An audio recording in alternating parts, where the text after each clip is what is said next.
गजाननं भूतगणाधिसेवितं कपितजम्बोफलचारुभक्षणम् उमासुतं शोकविनाशकारकं नमामि विघ्नेश्वरपादपङ्कजम्। अनंत श्री सुशोभित महानिर्वाणी अखाड़ा के महामंडलेश्वर एवं उत्तर प्रदेश साधु समाज के अध्यक्ष श्री सदगुरुदेव भगवानों के चरणों में कोटि कोटि नमन। निर्वाण पीठाधीश्वर, इस आश्रम के पीठाधीश्वर पंचायती महानिर्वाणी अखाड़ा के आचार्य एवं महामंडलेश्वर स्वामी जी के चरणों में कोटि कोटि नमन। यहाँ उपस्थित संतजन, भक्तजन, मातृशक्ति सभी के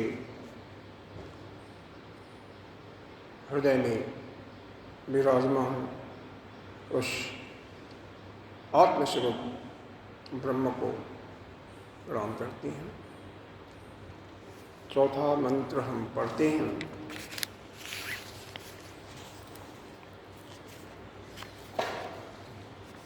द्वितीय खंड का चौथा मंत्र।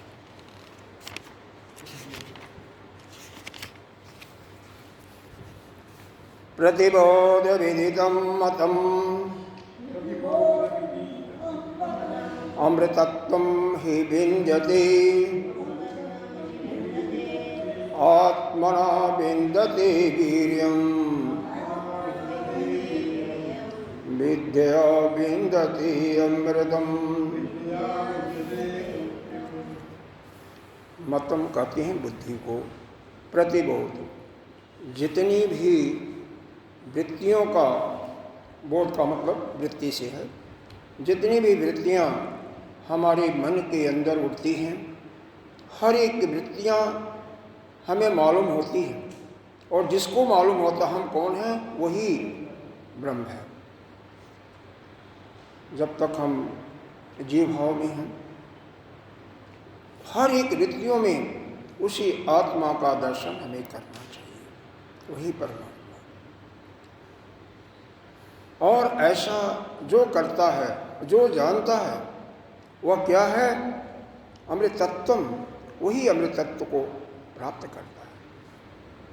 आत्मना विन्दते वीर्यम, वीर्यम कहते हैं वैसे तो शक्ति को होता है, लेकिन यहाँ पर ज्ञान, जिसके अंदर यह ज्ञान है, एक एक वृत्तियों को जो जानता है, वही वास्तव में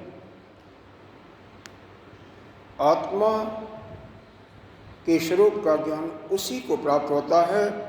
और विद्या से उस अज्ञान अंधकार रूपी अज्ञान स्वरूप अंधकार का नाश उसी के अंदर होता है। इसलिए हमारी एक एक वृत्ति को जो अपने अंदर उठती है, उसी को ब्रह्म समझो, उसी को आत्मा समझो। इसका अर्थ बताते हुए आगे तक हम भाष्य में गए थे। कहाँ तक गए थे? शायद 82 पेज पर गए थे, नहीं 81 पेज पर, 80 पेज पर। कहाँ पर बताया गया था? यह बताया गया था, चलिए मैं थोड़ा संक्षेप में इसको बता देते हैं। शायद 80 पर बताइए, आप लोग देख के बताइएगा, मैं दोहरा रहा हूँ तब तक, तो जहाँ होगा आपको मालूम भी पड़ जाएगा। देखो, प्रतिबोध विदितम मतम, इसी शब्द का, हालांकि अभी प्रतिबोध विदितम इसी शब्द का भाष्य आदि गुरु शंकराचार्य जी बता रहे हैं। अभी जो कल भी जो डिस्कशन जितना भी हुआ था, इसी शब्द पर चल रहा था। अभी 2 दिन 3 दिन इसी पर चर्चा चलती रहेगी। इतना शब्द है, बाकी तो कुछ नहीं है, बस यही है प्रतिबोध विदितम। क्योंकि आगे जाकर के इस पर कहते हैं ना कि हर एक व्यक्ति के अंदर, हर एक साधक के अंदर एक ही चीज़ का अलग अलग रूप से ज्ञान होता है, अलग अलग रूप से वह उसका अपना भाष्य करता है। बड़े से बड़े विद्वान एक ही चीज़ को, उनको समझाने की शैली अलग है, उसका अर्थ अलग लगाते हैं। तो इस प्रकार से यहाँ पर प्रतिबोध विदितम का अर्थ हर एक विद्वान अलग अलग लगाए। हमारे ही आस्तिक धर्म वाले जो दर्शन है, न्याय दर्शन, मीमांसा दर्शन, वैशेषिक दर्शन, और नास्तिक में बौद्ध और जैन धर्म एवं योग दर्शन भी अलग अलग इनका अर्थ लगाए, हर एक के अनुसार अलग अलग है। तो हमारे और आपके विचार से अलग अर्थ इसका निकलता है तो कोई घबराने की ज़रूरत नहीं है, क्योंकि बड़े से बड़े जो कि अलग एक दर्शन ही कायम किया, उनका भी मत अलग अलग है, सबका अलग अलग है। हालांकि शंकराचार्य जी भगवान का खंडन किया है। मुख्य रूप से जो ये बताया जा रहा है कि जिस किसी को भी जो भी वृत्ति उसके अंदर से उठती है, अच्छा इसके पहले यह आप समझें कि वृत्ति कैसे उठती है, कैसे उठती है वृत्ति। क्योंकि जब मूल स्रोत किसी भी वस्तु का अच्छी तरह से ज्ञान होता है तो उसके जड़ तक आप आसानी से पहुंच जा सकते हैं। वास्तव में हमारा अंतःकरण जो है उस पर संस्कार मल के रूप में 84 लाख योनियों की पड़े हुए, जिनका वह दोष क्षीण हो चुका है, तो उनके लिए तो ज्ञान पाना तो बहुत ही आसान हो जाता है। लेकिन नहीं क्षीण हुआ है तो जो संस्कार हैं, जो मल हैं, जो आप नित्य प्रतिकार कर रहे हो, उसी प्रकार के वृत्ति वहाँ से हर क्षण उठती रहती है और उठेगी, उसको आप कोई रोक नहीं सकता। हमें क्या करना चाहिए, उस वृत्ति पर ध्यान नहीं देना है, ठीक है। यह तो हमारा वेदांत यह कहता है कि यह वृत्ति उठने पर आप कुछ नहीं कर सकते, वृत्ति तो उठती रहेगी। कैसे उठेगी? जैसा आपका संस्कार है, जैसा पीछे एक दिन 2 दिन के पहले जैसे आपका व्यवहार हुआ है संसार में, वैसे ही वृत्ति उठती रहेगी। जहाँ समाधि में होंगे तो उस प्रकार की वृत्ति उठेगी, पूजा पाठ में होंगे तो इस प्रकार की वृत्ति उठेगी, और बाहर संसार का काम करते रहे होंगे, वासनाओं का काम होगा तो उस प्रकार की वृत्ति उठेगी। उस पर आपको ध्यान नहीं देना। लेकिन यहाँ पर यह तो मूल स्रोत हो गया, यह वेदांत इसको मानता है। कुछ लोग इसको मानते हैं कि वृत्ति उठी ना तो वृत्ति तो हो गया क्रिया, और जिसके द्वारा वृत्ति उठी, जिसके कारण से दूसरा कोई करता होगा, तो वह करता आत्मा करता है। एक खंडन बाद में आएगा तो उसको विस्तृत रूप से पहले ही हम समझा दे रहे हैं कि बाद में आसानी से समझ में आ गया। वृत्ति कोई चीज उठी, मन में कोई भाव आया, बाणी से आपकी बाद में आई, लेकिन वृत्ति उठी तो सही।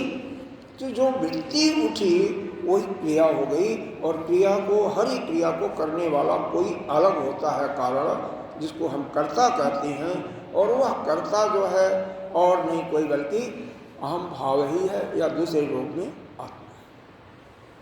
ये कुछ लोगों का मत है, वास्तविकता नहीं है।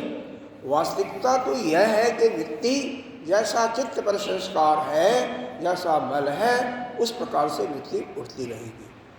क्योंकि चैतन्य के शक्ति से उसमें चैतन्यता आती है, और उस चैतन्य के फलस्वरूप जो संस्कार उठते रहते हैं वृत्ति के, यह ठीक है। और उसी चैतन्य के शक्ति से ही श्रोत भी देखती है, वाणी भी बोलती है, मन भी संकल्प विकल्प करता है, प्राण भी चलता है, यानी सारी इंद्रियां भी काम करती हैं। तो यह तो इस प्रकार का काम है। तो जो क्रिया और कर्ता समझता है, इसका मतलब आत्मा क्या हो गया? आत्मा क्रिया हो गई तो कोई भी वृत्ति उठी, आज उठी, दूसरी वृत्ति आई तो पहली तो समाप्त होगी ना, पहली वृत्ति तो समाप्त हो गई। वैसे भी किसी वृत्ति पर ध्यान नहीं दोगे तो आपको मालूम होगा कि वह वृत्ति नष्ट हो जाती है अपने आप ही स्वभाव से। किसी भी वृत्ति को ध्यान दोगे तो वह विचार में आपकी आएगी, वह तीव्र इच्छा बन करके आपसे उस वस्तु की कामना को कराने के लिए आपसे कर्म कराएगी, नहीं तो समाप्त हो जाएगी। चूंकि वृत्ति समाप्त हो जा रही है, क्रिया समाप्त हो जा रही है, तो करने वाला भी तो समाप्त हो जाए। करने वाले में भी एक तो पहला तो क्रिया का गुण आया, जबकि आत्मा हमारा निष्क्रिय है, वो तो कुछ करता नहीं है, तो आत्मा में एक प्रकार से विकार हो गया ना। आत्मा क्या है? निष्क्रिय है, निर्गुण है, निराकार है, वो निरअवय है, कोई अवयव भी नहीं है। लेकिन जब आप कहते हो वो करता है तो इसका मतलब तो उसमें वह आत्मा जो है वह नित्य नहीं हुआ, वो तो अनित्य हो गया ना। वो तो निर्वय के बजाय जो है संग वाला हो गया, जो कि ऐसा हो नहीं सकता है। ऐसा आएगा तो इसका इस प्रकार से खंडन होगा। बाकी पढ़ करके केवल हम बाद में शब्द का अर्थ बता देंगे। ये समझ नहीं आ रहा? कुछ लोग इस वृत्ति जो उठती है, हर एक वृत्ति उठती है, इसको क्रिया मानते हैं कि क्योंकि कोई भी आपके शरीर से संपादित होता है तो किसी क्रिया के माध्यम से कोई कर्म संपादित होता है, और उस क्रिया या कर्म को करने वाला कोई कर्ता होता है। तो यहाँ पर कर्ता किसको माना गया? आत्मा को। यह कुछ लोगों का मत है, ठीक है। बाद में उस मत को खंडन किया जाएगा, क्योंकि आत्मा जो करने वाला नहीं है, आत्मा में निरअवय भी है। तो आत्मा में इस प्रकार का जो अनित्यता का, और यहाँ पर अनित्यता आ गई, और ये एक दोष और आ गया कि वह कर्म करने वाला, तो ये सब का दोष को समाप्त करने के लिए इस मत का खंडन बाद में किया जाता है। दो संबंध होते हैं, इसको अच्छी तरह से समझें। एक तो होता है समवाय संबंध, यहाँ पर समवाय शब्द आया है तो उसको समझें। और दूसरा संबंध होता है,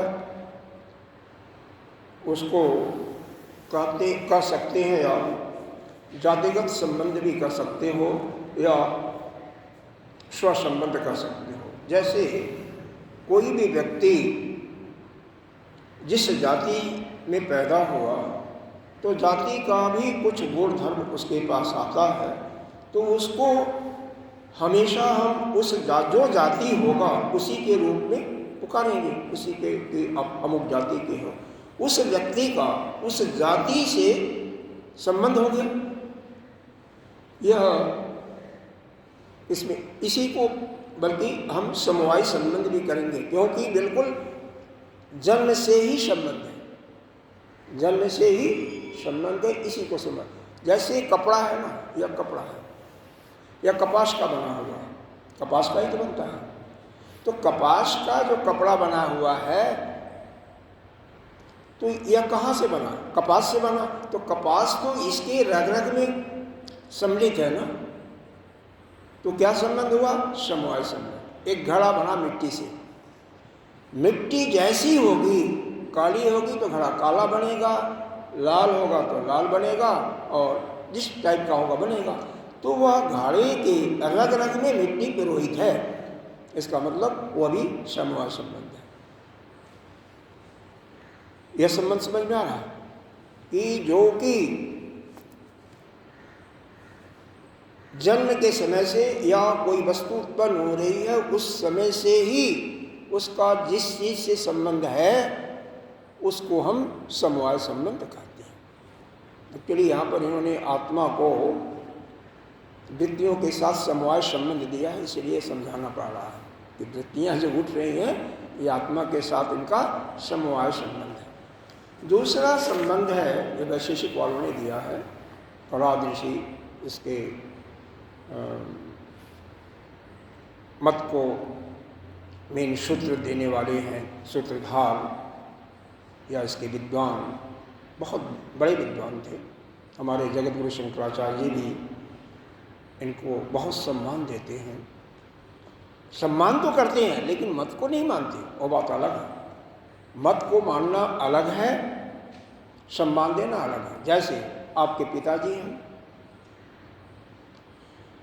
वह कोई गलत काम करते हैं, मान लीजिए तंबाकू या कोई अन्य चीज़ खाते हैं, कोई मदिरा का सेवन भी कर रहा है, तो पिता के नाते उनका सम्मान तो आप कर रहे हैं, करेंगे भी, लेकिन यह कोई ज़रूरी नहीं है जो वह करते हैं आप उसको अच्छा कहें।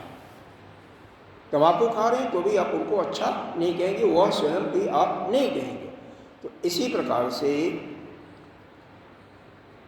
जो जन्म का संवाद है वो तो संबंध होता है, उसको तो हम समवाय संबंध कहते हैं। लेकिन जो बीच में उपस्थित हो जाता है, जैसे चश्मा है न पुस्तक है, यह कहाँ रखा है? इस मेज पर, इसको क्या कहेंगे? दोनों स्वतंत्र है, यह भी अलग है, यह भी अलग है, दोनों का स्वतंत्रता में कोई वो नहीं है। लेकिन स्वतंत्र तो है, इनका आपस में संबंध की बात करना होगा तो उसको क्या नामकरण देंगे? यहाँ पर संयोजक संबंध इसका नाम है। संयोग के कारण इसका, इस पुस्तक का इस मेज से संपर्क हुआ तो संयोग हो गया, इसलिए इसको संयोजक संबंध का नाम दिया गया। परमानेंट नहीं है, दोनों इंडिपेंडेंट, दोनों स्वतंत्र होते हुए भी इन दोनों का जब तक यह पुस्तक इस पर है तब तक संयोजक संबंध हुआ। उसी प्रकार से कुछ धर्मावलंबी या वैशेषिक धर्म वाले ही आत्मा का मन से संबंध देते हैं, दोनों अलग अलग हैं, लेकिन यह संयोजक संबंध के रूप में इसको मानते हैं। क्योंकि जब तक मन का आत्मा के साथ संबंध नहीं होगा, उनका कहना है, तब तक कोई वृत्ति उठेगी नहीं। क्योंकि वृत्ति के उठने का मूल जो है मन है, मन में ही संकल्प आता है, मन में ही विकल्प आता है। जितनी भी वृत्तियाँ उठती हैं वो मन से ही उठती हैं, उठती तो चित्त से, लेकिन मन में ही आता है तो मालूम पड़ती है आपको। और वही जब वाणी से ही आते हैं तो बोलते हैं तो उसको शब्द कहते हैं, वाक्य कहते हैं, ठीक है। तो इस चीज़ को आप अच्छी तरह समझें, फिर बाद में आगे चल करके जो इसका अर्थ पढ़ेंगे तो आसानी से समझ में आ जाएगा। क्या चीज़ मैंने बताया? किसी ने आत्मा को कर्ता कहा क्योंकि इस बोध को, जो वृत्ति उठ रही है, इसको क्रिया कहा। तो क्रिया का करने वाला कोई व्यक्ति होता है, तो यहाँ पर मैं जो अहम भाव आया वो अहम ही करने वाला है, इसलिए उसको कर्ता कहा, जो कि अहम स्वयं वो आत्मा ही है। ठीक है, अब इसका खंडन वगैरह बाद में हम करेंगे। दूसरा, दो प्रकार के संसार में संबंध, एक तो समवाय संबंध या समवायी संबंध और दूसरा संयोजक संबंध। दो ही को अच्छी तरह समझें। बाकी असल में बात किया है, इस उपनिषद या ब्रह्म ज्ञान को पढ़ने के लिए कई प्रारंभिक पुस्तकों को हमें अपने मन के अंदर बैठाना आवश्यक होता है। जैसे तर्क संग्रह, आत्मबोध, तत्वबोध, विवेक चूड़ामणि, जो प्रकरण ग्रंथ के अंतर्गत आती हैं। और वास्तव में अब 2-3 जगह विशेष करके 3-4 स्थान पर है विशेष करके, जो कि इस ज्ञान को दिया जाता है। एक हरिद्वार में है, उसको कहते हैं साधना सदन। दूसरा कैलाश आश्रम ऋषिकेश में। तीसरा ओंकारेश्वर में है। चौथा काशी में। इन 4 जगहों पर विशेष रूप से इस ब्रह्म ज्ञान को, उपनिषदों का ज्ञान दिया जाता है। लेकिन ये सब डिटेल बताने की प्रक्रिया वहाँ पर नहीं आती है। वहाँ पर क्लास में बैठे, क्योंकि मैं तो बैठा हुआ हूँ इसलिए मुझे पता है कि वो कुछ समझ में नहीं आता। क्यों? अब जैसे संबंध आया इसके बारे में बहुत बिल्कुल नहीं विस्तृत बोलेंगे, शब्द का अर्थ करते हुए निकलते जाएंगे, आपके समझ में आए आप भाग में जाओ, कोई मतलब नहीं है। उनको समाप्त करना है, फालतू बातें उनको करनी नहीं है। जैसे यूनिवर्सिटी में पढ़े होंगे, आप तो पढ़े होंगे नहीं, यूनिवर्सिटी में पढ़े हैं, वहाँ पर क्या आता है, प्रोफेसर आता है और लेक्चर दे करके चला जाता है, आपके समझ में हमें नहीं आए। वही चीज़ अगर प्राइमरी क्लास में कोई टीचर आता है तो बहुत अच्छी तरह से एक एक चीज़ को समझाता जाता है, क्योंकि वहाँ पर जो प्रोफेसर होता है वो तो समझता है कि बाकी चीज़ आपको आता है। उसी प्रकार से ये जो अलग अलग इस ब्रह्म विद्या को बताई जाती है, का ज्ञान दिया जाता है, वो समझते हैं जो प्रारंभिक क्वालिफिकेशन है, योग्यता होनी चाहिए, वो आपके अंदर पहले से विद्यमान है, इसलिए इस पर बिल्कुल ध्यान नहीं दिया जाता है। ठीक है, ये सब तर्क संग्रह वगैरह में आता है। पदार्थ या आत्मा, असल में वैशेषिक वालों ने आत्मा को द्रव्य माना है, आत्मा को अचेतन माना। तो जो कुछ है यह सब पहले उसमें आता है, 9 प्रकार के द्रव्य होते हैं, तो वहाँ पर ये सब वर्णन पहले से होता है, तो उसको बताने की जरूरत नहीं पड़ती है। अब हम आगे चलते हैं, जहाँ तक आपके समझ में आया था उससे आगे चलते हैं। बताइए कहाँ से चलना है, वहाँ से हम चलते हैं। हाँ जी, कहाँ से प्रतिपोध, वो तो मंत्र तो आपका यह 78 पेज पर है, 78 पेज पर। नहीं, यहाँ से तो है, लेकिन यहाँ से कल जो बताया गया था 82 ना, हाँ, जहाँ, हाँ, फिर भी समझ में नहीं आएगा तो हम बता देंगे, ऐसी कोई बात नहीं है इसमें। हाँ, यह बताया गया था ना, लक्षण भेद अभाव व्योम, व्योम कहते हैं आकाश को, ठीक है, इव घट गिरि गुहा आदिषु वेदित अविता भ्याम अन्यत ब्रह्म इति आगम वाक्यार्थम एवं परिशुद्ध एव उपसंहृतो भवति। यह बताया गया था इसमें लक्षण, जो उपाधियों का जो भेद है, उपाधियों का भेद क्यों, कौन है, मोहन श्याम इत्यादि, जो नाना प्रकार के पुरुष स्त्री ब्राह्मण क्षत्रिय ब्रह्मचर्य सन्यासी, इसका उपाधि को निकाल दो, इसको त्याग दो। तो कैसे, तो ये सब कुछ आपको मालूम हो जाएगा कैसे। उसका एग्जाम्पल दिया, दृष्टांत है, जैसे घड़ा है आकाश का, घट में जो आकाश है, पहाड़ पर जो आकाश है, गुहा मतलब कोई गुफा है, उसके अंदर कोई आकाश है, तो जब उसकी दीवार को आप तोड़ दोगे तो आकाश तो सर्वत्र एक ही दिखाई देगा, आकाश में कोई भेद नहीं रहेगा। नहीं, इस समझ में बात नहीं आ रही क्या? घड़ा है, घड़ा के अंदर क्या है, आकाश ही तो भरा हुआ है। यह मठ है, तो मठ के अंदर क्या है, आकाश ही तो भरा हुआ है। और जब दीवार तोड़ दिया, कोई पहाड़ है वहाँ पर तोड़ दिया उसको, कोई गुफा है तोड़ दिया, तो बीच में जो आकाश है और ऊपर का आकाश तो एक ही हो जाएगा ना।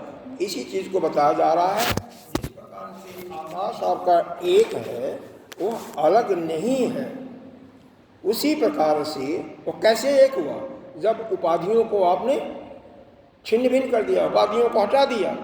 उसी प्रकार से यह जो वृत्तियाँ हर एक के अंदर अलग अलग उठ रही हैं, जब इन उपाधियों को आपने हटा दिया तो सारी वृत्ति एक ही हो जाती है, सारी वृत्ति एक हो जाएंगी। वृत्ति तो है, अलग अलग वृत्ति होंगी, उनके गुण अलग होंगे, लेकिन सभी वृत्ति ही कहलाएंगे। चाहे हमारे मन में उठे, आपके मन में उठे, इनके मन में उठे, किसी मन में।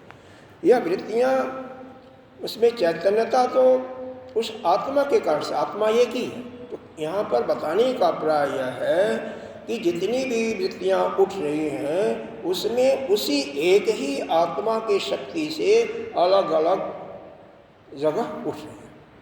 वह आत्मा तो एक ही है, आत्मा अलग नहीं है, आत्मा एक ही है। वृत्तियाँ अलग अलग हैं, वह जैसे उनका घड़ा है, उनका यह क्या बोलता है अंतःकरण है, जैसा संस्कार भरा हुआ है वैसे ही अलग अलग वृत्ति उठेंगी, लेकिन वह आत्मा तो एक है। सभी वृत्तियों का जो संचालित करता है, जिसके शक्ति से वृत्तियाँ उठ रही हैं, उठ तो रही है चित्त से, क्योंकि चित्त उस चैतन्य से चैतन्य शक्ति प्राप्त करके जो अपने अंदर भाव आता है उसको उठाता है और उड़ता रहता है। तो वह शक्ति देने वाला हर जगह हर एक उपाधियों को अगर अलग कर दिया तो सबको देने वाला वह एक ही है, वह अलग नहीं है। और इसी को कह रहे हैं, इसीलिए यह बताया गया था कि वह विदित और अविदित से वह ब्रह्म अलग है। यही आगम पुराण से ऐसा बताया गया था। आगम पुराण का मतलब क्या हुआ?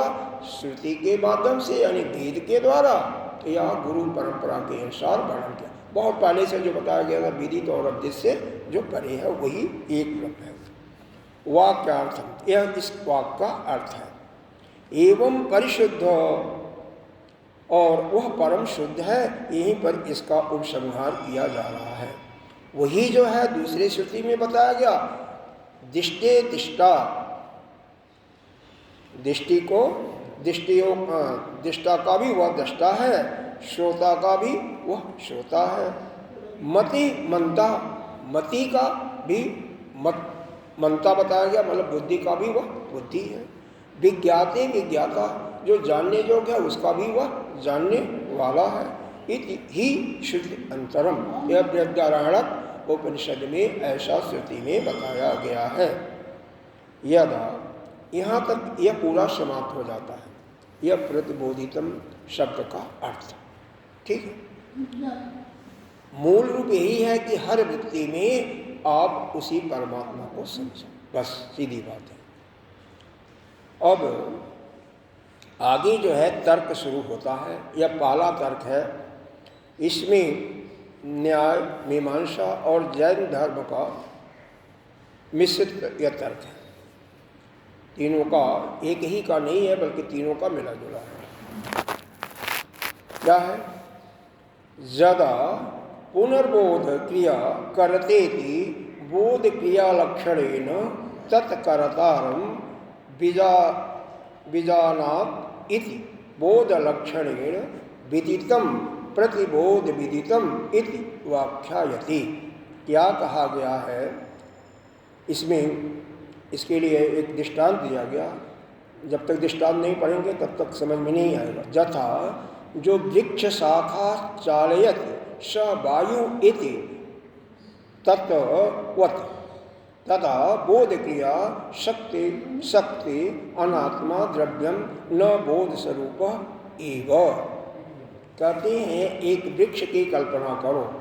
वृक्ष सभी लोगों ने देखा होगा, वृक्ष पर कई शाखाएं होती हैं, डालियां होती हैं। ठीक है, जब हवा चलती है तो उनसे यह मालूम होता है कि वह हिल रहा है। ठीक है ना, शाखाएं हिल रही हैं और वहाँ से उसका आपको अनुमान होता है कि वायु चल रही है। वायु की शक्ति से, शक्ति तो वायु का है, तो उस वायु की शक्ति से वह वृक्ष की शाखाएं जिस प्रकार से चलती हुई मालूम पड़ती हैं, इसका मतलब उनका भी तो कोई करता है। करता क्या है? वह जो चलता है वायु हुआ, वायु के कारण वह हिल रहा ना, तो जो करने वाला क्या है? वायु है। उसी प्रकार से यह जो बोध की वृत्तियाँ जो हमारे आपके अंतर्गत आ रही हैं, यह क्रिया के रूप में जो दिखाई दे रहा है वह किसके द्वारा है? उसका कर्ता वह आत्मा ऐसा कहा जाता है। उसका भी कर्ता है और वही आत्मा उसका कर्ता है। जैसा कि पहले समझाया गया कि हर एक क्रिया का कर्ता होता है। तो चूँकि जैसे एक दृष्टांत दे करके कि वृक्ष है, हवा चल रही है, तो शाखाओं पर हवा का प्रभाव हमें अनुमान प्रमाण के द्वारा मालूम हो रहा है, और वह शक्ति देने वाला है जिसकी शक्ति से वह डोल रहे हैं पत्ते वगैरह, वह वायु है। इसका मतलब वायु कर्ता हो गया और उसकी डालियाँ क्रिया हो गई, ठीक है। और वह वृक्ष जो हो गया वह आत्मस्वरूप हो गया, मूल हो गया। उसी प्रकार से हमारी यह शरीर है, इसका मन से चित्त के अंतःकरण के माध्यम से वृत्तियाँ उठती हैं। यह वृत्ति जो उठ रही है क्रिया है, और इसको चलाने वाला, इसको करने वाला वह आत्मा है। तो वह आत्मा करता हुआ और यह क्रिया है, यह यहाँ पर इन्होंने बताया। यह तो समझ में आ रहा होगा, बहुत सिंपल है। आगे देखिए, बोधस्तु, तो वह शक्ति को क्या माना? द्रव्य, द्रव्य है, द्रव्य स्वरूप है, तो इसको भी आप द्रव्य स्वरूप मानो आत्मा को। बोधस्तु जायते विनश्यति च। अब देखो, एक जो वृत्ति होती है वह दूसरी वृत्ति आती है क्षण भर में, तो पहली वृत्ति चली जाती है और दूसरी वृत्ति आती है। तो इसका मतलब क्या होता है? वृत्ति आती है तो यानी वृत्ति नष्ट होती है और उत्पन्न होती है, उत्पन्न होती है और नष्ट होती है।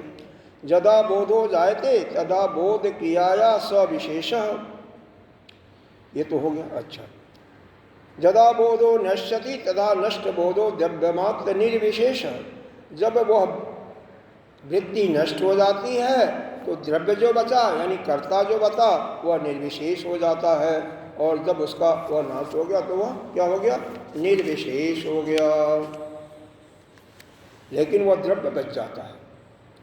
तो यह जो आत्मा है उसको उन्होंने चैतन्य नहीं मान रहे हैं ना, चैतन्य नहीं मान रहे हैं, इसको वह पदार्थ मान रहे हैं, द्रव्य मान रहे हैं। इसीलिए कह रहे हैं कि जब वृत्ति आई, वृत्ति को संचालित करने वाला यही आत्मा है। आत्मा के कारण वह वृत्ति आई, जब वृत्ति नष्ट हो गई तो आई और गई, यानी पैदा हुआ और नष्ट हुआ, तो उसका कारण भूत जो यह आत्मा है कर्ता के रूप में, इसके अंदर भी वह सब वृत्तियाँ नष्ट हो जाती हैं और वह केवल एक द्रव्य मात्र ही निर्विशेष बच जाता है।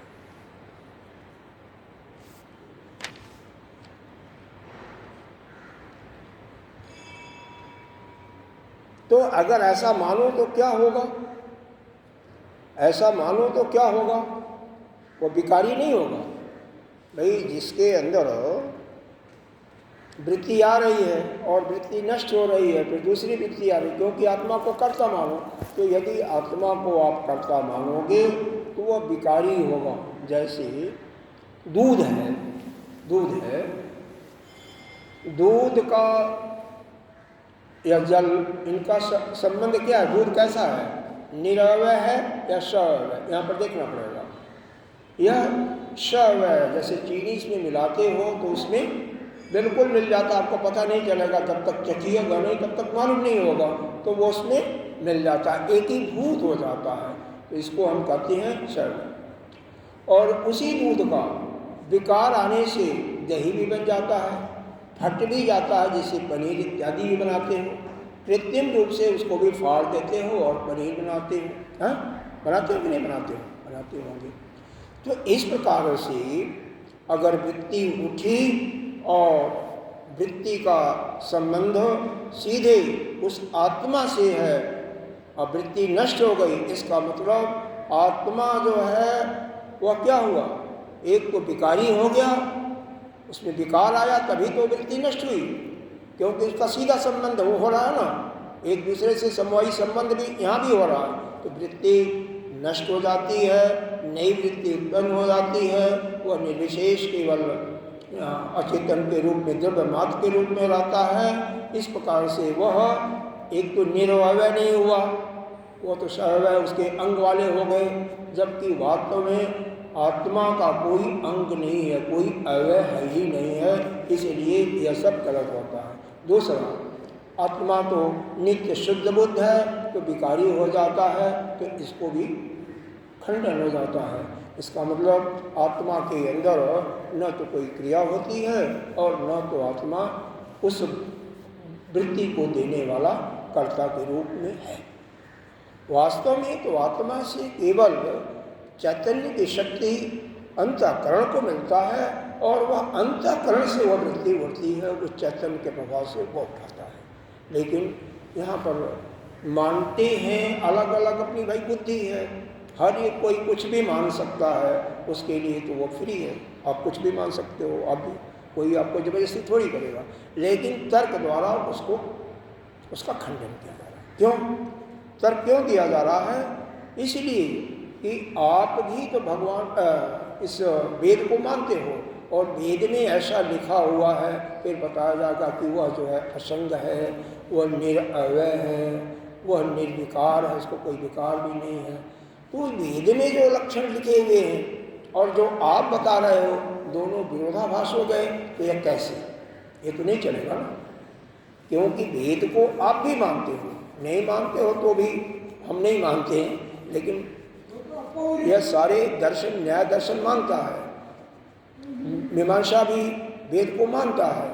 तो न्याय और मीमांसा जब वेद को मानते हैं तो यह कैसे हो सकता है? तो यह नहीं हो सकता है। यह पहले का इनका तर्क समाप्त होता है। अब दूसरा तर्क शुरू होता है। यह वैशेषिक वालों का तर्क आता है। क्या है? यह चौथी लाइन है। यद्यपि कालादानम आत्मन संयोजगजो बोध आत्मनि समवैति। इनका कहना यह है कि यह कण एक ऋषि थे, इनका नाम था कण ऋषि, कणाद ऋषि कहती हैं बल्कि वैसे। कणाद ऋषि क्यों नाम पड़ा? क्योंकि गेहूं के जो कण कटाई के बाद खेतों में गिर जाती हैं तो उन्हीं को चुन चुन करके उन्हीं का भोग प्रसाद लेकर के अपना जीवन निर्वाह करते थे। यह कभी किसी से यह भिक्षाटन भी नहीं इन्होंने मांगा। केवल गेहूं के कण, अन्न के कण, वो गेहूं कुछ भी हो सकता है ना, चना भी हो सकता है, तो जो कण कटाई के बाद खेतों में गिर जाते हैं हवा से या पकने के कारण, जैसे भी उन्हीं पर अपना जीवन का निर्वाह करते थे। उसी के कारण से इनको कणाद ऋषि कहा गया। इन्होंने जिस दर्शन का लिखा या जिस दर्शन के मानने वाले हुए उनको कहते हैं वैशेषिक दर्शन, विशेष दर्शन। इन्होंने 7 अलग तरीके से आत्मा को द्रव्य माना, आत्मा को अब द्रव्य मानने के बाद तो अचेतन हो जाएगा, चेतन भी नहीं रहेगा। तो इस प्रकार से उनका मत क्या है, अब उनके मत को सुनिए। अब यहाँ पर जो मत है, बाकी मत को नहीं, बाकी मत को डिस्कस करने वाली इतनी बड़ी पोथी है तो वह तो नहीं बताया जा सकता। कहते हैं आत्म मन संयोजक बोध आत्मनि संबंधित। 2 संबंध इन्होंने दिया जो आपको बताया गया। आत्मा और मन का संबंध जो है संयोजक है, मतलब इसका मतलब दोनों स्वतंत्र हैं।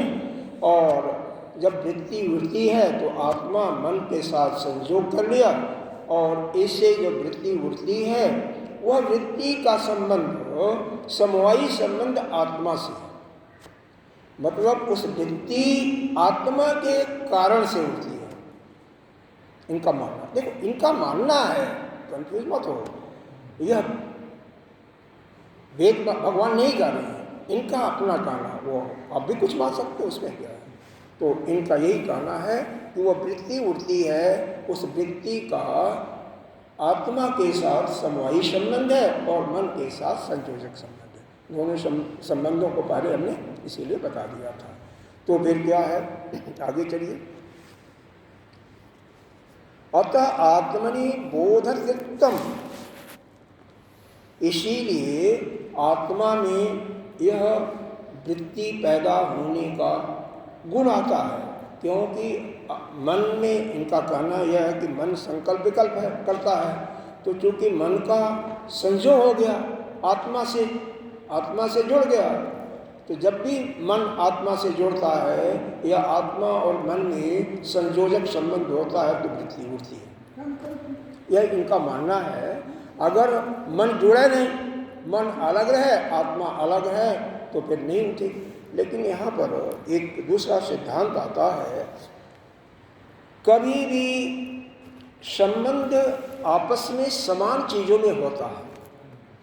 आप यहाँ भी इस जगत में भी अनुभव किया होगा कि दो समय आयु के बच्चे हैं, वह चाहे वह अमेरिका का एक रहने वाला है, एक भारत का रहने वाला है, या एक डेनमार्क का हो, आपस में भाषा अलग होते उनका प्रेम आपस में हो जाता है। और यह कहो कि आप जैसे एक फिलासफर हो और कोई मूड है, तो उस दोनों से संबंध क्या हो सकता है? क्या नहीं होगा।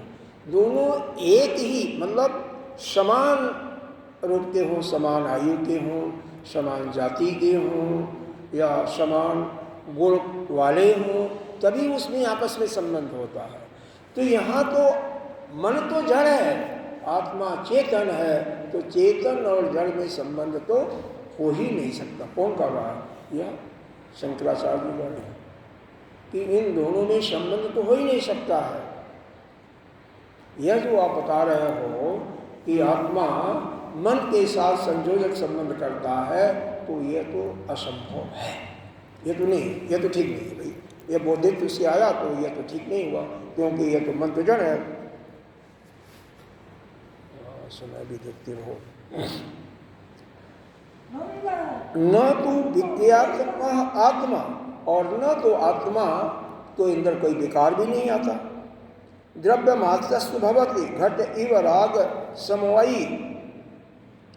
तो अतः यह मन में जो विचार उठे, जैसे कोई फूल है, नीला पीला हरा इत्यादि फूल है, ठीक है, या फूल से अच्छा और संबंध ले सकते हो। यहाँ पर फूल का उदाहरण दिया गया।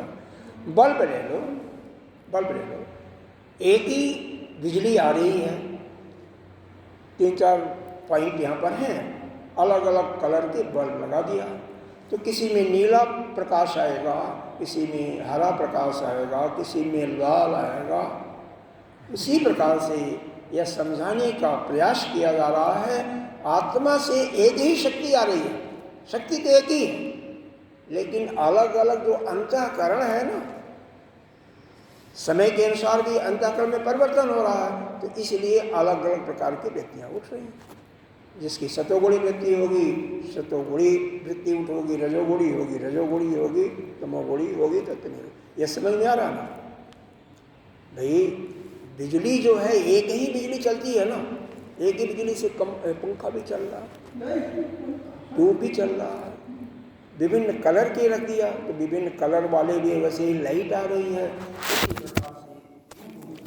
शरीर है, इसमें यह जो अपने बर्तन अलग है, अंतःकरण रूपी हमारे बर्तन अलग, उनके बर्तन अलग, उनके बर्तन अलग, इसी प्रकार से अलग अलग वृत्ति उठती है। अब तो मेरे ख्याल से बहुत कुछ स्पष्ट हो गया होगा, है ना जाए, क्योंकि वास्तव में मूल चीज़ क्या है, यहाँ पर यह बोध कराना है आपको कि वह आत्मा एक है। सबके अंदर जो आत्मा है, हर एक जीव के अंदर वो एक ही है, अलग नहीं है, एक है। इसलिए ऐसा उदाहरण दिया जा रहा है, एक है, और वास्तव में वही है, हर जगह वही आता है। आम एव आसमे आगे नान्य कस, एक ही है और कोई नहीं है, एक ही है। यह तो जो दिखाई दे रहा संसार ना, माया का जंजाल है। अच्छा, अब देखिए, अस्मिन् पक्षे अचेतनम द्रव्य मात्र, क्योंकि अगर जो आप कह रहे हो वह माना जाए कि आत्मा का मन के साथ संयोजक संबंध और वृत्ति के साथ समवायी संबंध, तो आत्मा तो अचेतन हो जाएगा। भाई जड़ होगा तभी तो दोनों में संबंध होगा। और फिर श्रुति क्या कहती है? विज्ञानम आनंदम ब्रह्म। और भी कई आया है, प्रज्ञानम ब्रह्म। ऐत्रेय उपनिषद में कहा गया है, ये बृहदारण्यक में विज्ञानम आनंदम ब्रह्म इत्यादि। इस प्रकार से श्रुतियों से अलग अलग जो श्रुति माँ ने बताया है उससे यह विरोधाभास हो रहा है। इसीलिए आपका जो कथन है वह न तो युक्तियुक्त है, और चूँकि श्रुति को आप भी मानते हो तो जिसको आप मानते हो उसी के विरुद्ध आप कर रहे हो, तो यह अच्छा नहीं लग रहा ना। आप मानते हो कि वेद में जो कुछ लिखा हुआ है, वेद माँ ने जो कहा है बिल्कुल सत्य है। यह वैशेषिक भी मानता है इसको, न्याय भी मानता है, मीमांसा भी मानता है, वेद को मानते हैं। जो समस्या है वह आत्मा को, परमात्मा को ले, सच्चिदानंद को ये नहीं मानते हैं वैशेषिक वाले भी, और यह क्या बोलता है मीमांसा वाले भी, उनको नहीं मानते हैं, भगवान को नहीं मानते हैं। मीमांसा वाले बहुत देवतावादी हैं, अनेक देवताओं को मानते हैं, सच्चिदानंद को नहीं मानते हैं, परमात्मा को नहीं। इसलिए ऐसा है। तो करें, कोई बात नहीं। आपका अपना ही कहा हुआ, अपना ही ज्ञान, आपका यह जो ज्ञान है आपस में ही टकरा रहे हैं ना। एक बार आप इसको कहो यह पत्थर का बना हुआ, एक बार कहो लकड़ी का, तो आपस में विरोधाभास। आपका ही ज्ञान है ना। तो इसी प्रकार से एक बार कुछ कर रहे हो, एक बार कुछ कर रहे हो, तो ठीक नहीं है। आत्मनो निरयतेन प्रदेशाभावात् नित्य संयुक्त च मनस अस्मृति उत्पत्ति नियम अनुपत्ति परिहार्या स्यात्। क्योंकि अगर आप क्या कहते हो मन का उससे नित्य संयोग है, तो जो वृत्ति उठती है, तो वृत्ति को स्मृति भी तो होनी चाहिए, याद भी तो होना चाहिए। अब वृत्ति तो आपको कितनी उठी वो याद तो रहती नहीं है, रहती है? बोलो कितनी रहती वृत्तियाँ? नहीं होती है ना। जिस वृत्ति का आप चिंतन करते हो बस वही याद रहता, बाकी वृत्तियाँ हट जाती हैं। तो अगर वृत्ति स्मृति में नहीं आती है, एक वृत्ति उठती चली गई, स्मृति में आती नहीं है, तो यहाँ पर यह बता रहे हैं उसमें अगर कोई किसी चीज़ का उत्पत्ति अगर होता है तो उसकी अनुपत्ति भी होनी चाहिए। यानी वृत्ति उठी तो वह रहना भी चाहिए, वह स्मृति में भी रहना चाहिए, जो कि यह भी आपके द्वारा यह सिद्ध नहीं हो रहा। और क्या है? संसर्ग धर्मित्वम च आत्मना श्रुति स्मृति न्याय विरुद्धम कल्पितम स्यात्। और स्मृति और युक्ति से विरुद्ध जो आत्मा का यह बता रहे हो यह संसर्ग धर्मी है, यानी किसी के साथ संग करता है। आत्मा मन के साथ संग किया, यह भी न्याय के विरुद्ध भी है और युक्ति के विरुद्ध है, श्रुति के भी विरुद्ध है। क्योंकि आत्मा जो बताया गया है निसंग है, आत्मा किसी का संग नहीं करता। इसलिए आत्मा मन के साथ जो संग की बातें कर रहे हो वो भी गलत है। यह तो हुआ श्रुति से, और युक्ति से वह बता दिया गया क्या कि उत्पत्ति और अनुपत्ति, अगर वृत्ति पैदा होती है तो उसकी स्मृति भी होनी चाहिए, लेकिन वो भी नहीं होता तो युक्ति भी नहीं ठीक है, और युक्ति से भी आपका सिद्धांत गलत हो रहा है, श्रुति से भी गलत हो रहा है। और दूसरा है स्मृति। स्मृति में यह गीता जी के 13वें अध्याय का 14वें श्लोक का वर्णन यहाँ पर किया गया है कि अशक्तम सर्वभूत है। गीता जी की पुस्तक को अगर यहाँ होगी तो देख लीजिएगा कि वहाँ पर भी यह बताया गया है अशक्त है। आत्मा जो है वह अशक्त है, वह किसी से संग, अरे कई जगह आया है, आत्मा किसी के साथ संग नहीं करता है, वह तो असंग है।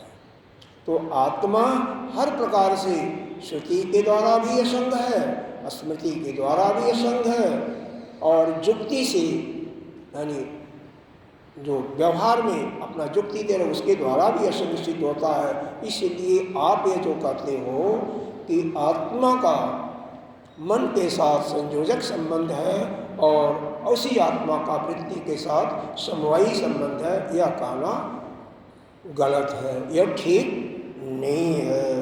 इति च श्रुति यत्रे स्मृति न्यायश्च गुणवद गुणवत्ता संसृजयते।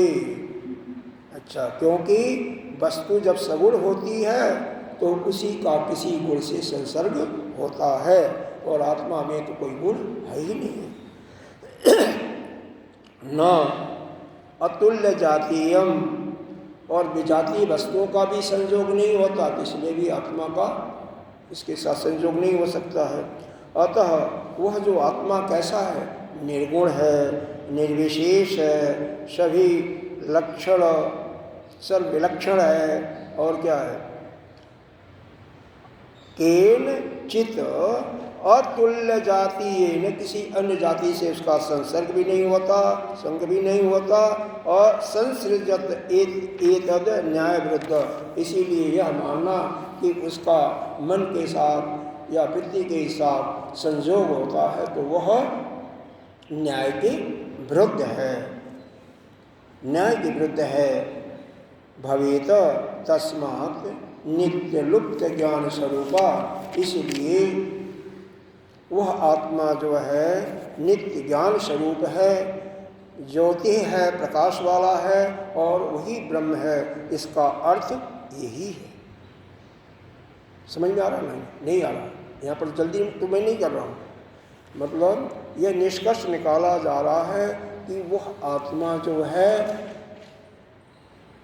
नित्य है, ज्योति स्वरूप है और निर्विशेष है, हमेशा के लिए वही रहने वाला है। क्योंकि आत्मा का मन के साथ या वृत्ति के साथ जो संबंध बता रहे हो यह नहीं हो सकता, न्याय विरुद्ध है। क्योंकि श्रुति भी कहती है, स्मृति भी कहती है कि आत्मा का किसी के साथ संग नहीं होता। दूसरा, संबंध होता भी है तो समान वालों में होता है, विजातीय द्रव्यों में नहीं होता है। तो यहाँ पर तो मन जड़ है और वह चेतन है, इसलिए दोनों में संबंध नहीं हो सकता। इसलिए तुम्हारा जो वाक्य है यह कि आत्मा मन के साथ संयोजक संबंध करता है और वृत्ति के साथ समवायी संबंध करता है, यह बिल्कुल गलत है। मतलब यह है कि वह उनका जो मत था उसको काट दिया गया। तो फिर यहाँ पर बताते हैं आत्मा क्या है, उसके बता दिया गया कि यह आत्मा ऐसे है कि आत्मा यह सिद्ध हो गया कि आत्मा जो है ज्योति स्वरूप है और सभी वृत्तियों को जानने वाला है। सर्वबोध बोध वृत्ते आत्मना, सभी वृत्तियों का बोधा ज्ञाता है, यह सिद्ध होता है। तस्मात् प्रतिबोधितम मतम, इसलिए जो मेरे द्वारा पहले यह कहा गया था प्रतिबोध विदितम मतम, कि हर एक बुद्धि में जो वृत्ति उठती है वही वृत्ति कहाँ से उठती, उसी में आत्मा को जानो और उसी से तुम्हारा ज्ञान हो जाएगा। जो मैंने कहा था वह सत्य है। यहाँ पर शंकराचार्य जी ने इन दोनों जो विरुद्ध धर्म वाले थे उनका मत को खंडन किया। अभी 3 मत और हैं, उनका वर्णन कल से शुरू होगा। यह तो आपस के विचार हैं और वास्तव में तो यह सच पूछो तो बताने की